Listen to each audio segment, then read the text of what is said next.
Hello everybody and welcome. And this is a short video just to help people who would like to participate in the Ipswich and Kesgrave AGM, which takes place on the 15th of November at 2 o'clock, and for the first time is being held online. We are using Zoom this year, and if you're not familiar with Zoom and don't have an account, this is just to help you be able to participate in the meeting and enter easily on the day. Everyone's going to be sent a link via email, and it's going to look something like this. You can see the link is highlighted in blue. And when you are ready to join the meeting, you simply click on this link and it will take you into a waiting room. It will say that you are in a waiting room for the AGM. And when it comes to 2 o'clock, I will let everybody into the meeting. Now, your link should activate automatically, but if it doesn't, you may need to copy and paste that link into your browser, and you simply highlight it like I have, and either use Control-C to copy or right-click and copy and then paste it using Control-V into your browser, and that should enable the link to work if it doesn't work by clicking it automatically. So there are some things you can do in advance to help you. If you don't take these steps, it doesn't matter.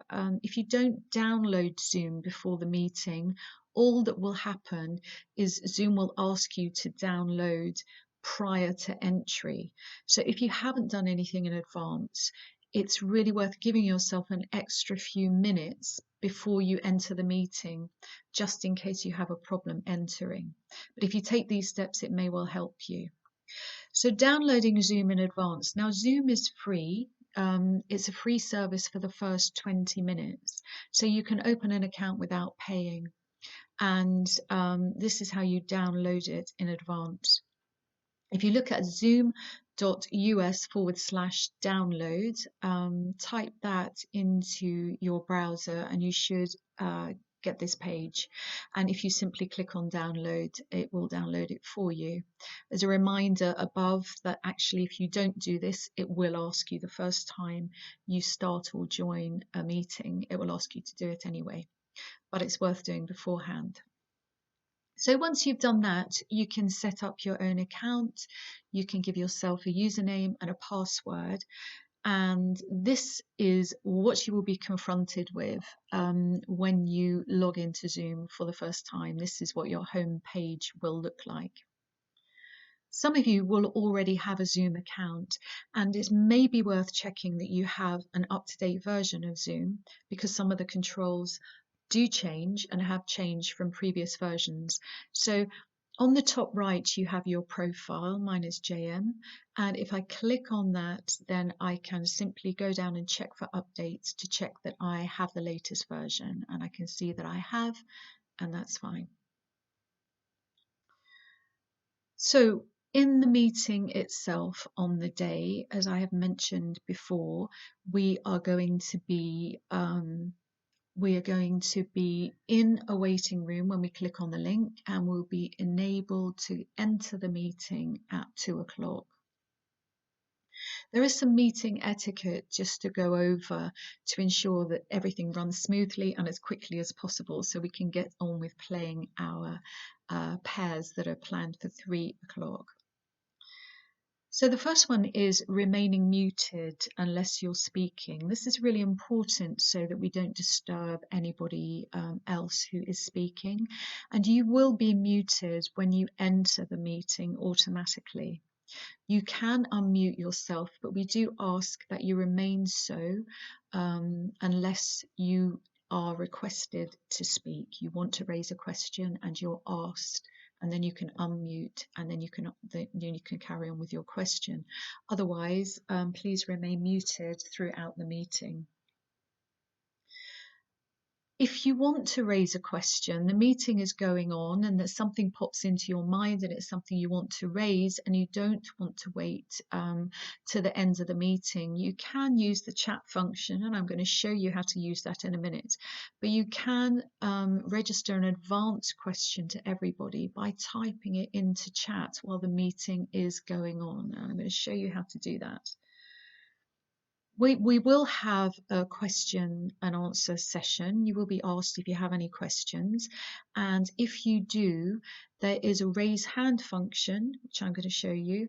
But there's also the simple method of raising your hand to the lens to your video function in your device if you have one.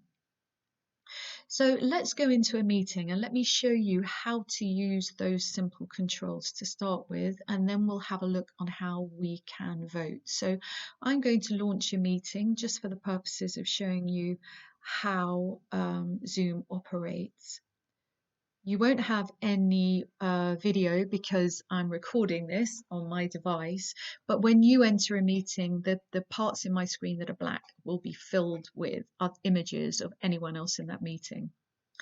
You'll notice down here at the bottom, you can see a toolbar, and that gives me all my controls in the meeting. Now that does disappear if my cursor is not over it. It will just disappear. So if you at any stage lose your controls and want to find out where they are, then move your cursor around your screen.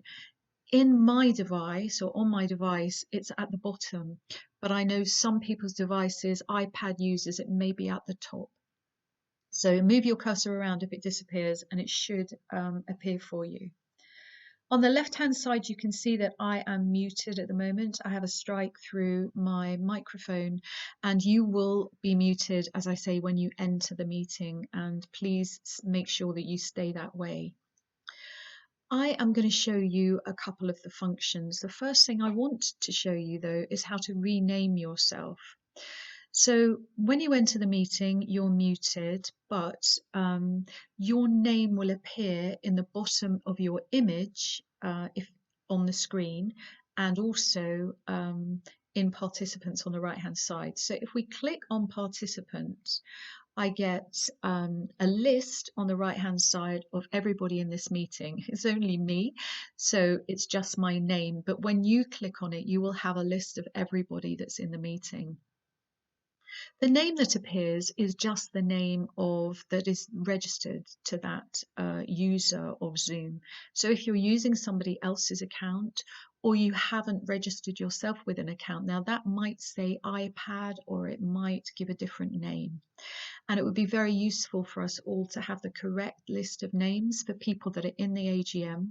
So you can rename yourself, and I'm going to show you how to do that first. If I put my cursor over my name, once I've clicked on participants, I get two options. I get unmute and more. And if I click on more, I have an option to rename, and that's the one I want you to do if your name is not correct.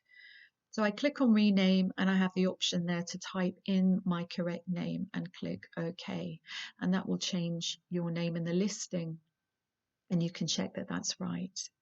If there are two of you and you're sharing the same device, could you please put both of your names in there so we know who's attending?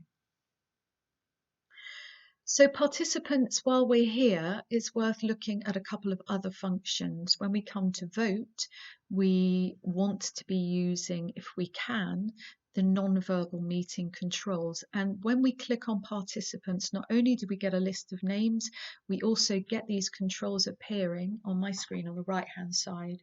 The ones we're interested in are yes and no. So when we come to vote, it would be really great if you could use these controls to vote. It enables us to count everybody in the room very swiftly and easily. To use them, you simply just click on whichever one, yes or no, whichever one way you want to vote, and you click on it once. And once you click on it, you get a number above saying that you've clicked on it, and you get a tick or a cross next to your name. You don't need to remove those. I can remove those centrally because I get a cumulative number for everybody that's voting in the room. So it's easy for me to see how many people have voted. Now, when it comes to the day, and if you can't find those controls, that's not a problem. You have a couple of other options open to you. You can simply raise your hand when you wish to vote up to the lens manually if you can't find those meeting controls.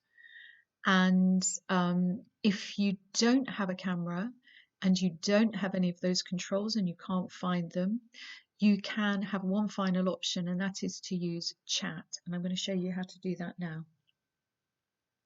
So in the controls at the bottom, next to participants, we have something called chat. And if I click on that, the bottom of my screen, you can see that I can type my message here. And to vote, I can simply type in yes, and my name will come up. Make sure that it's to everybody, so everybody in the room can see it, and then I can count that vote.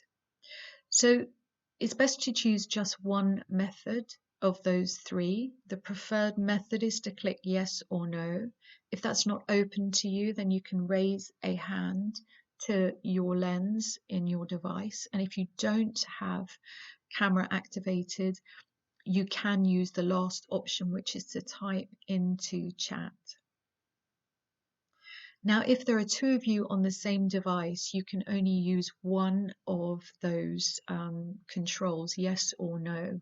So one of you will have to click on yes or no, and the other one can raise a hand or use chat, whichever option is available to them. So there are methods for voting, and they are our controls.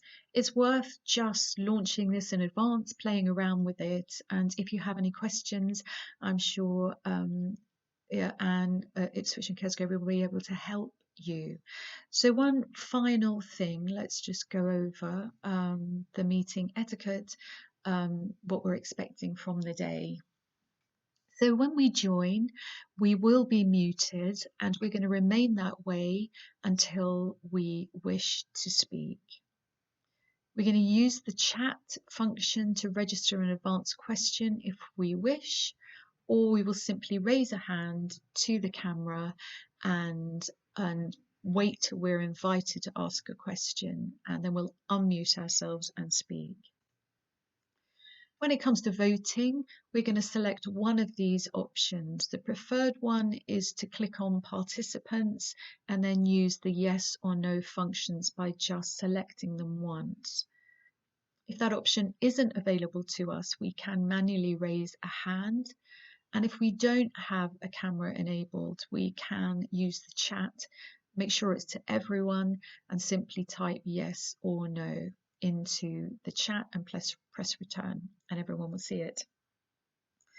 So I hope you're able to join us for this new venture of ours, online AGM.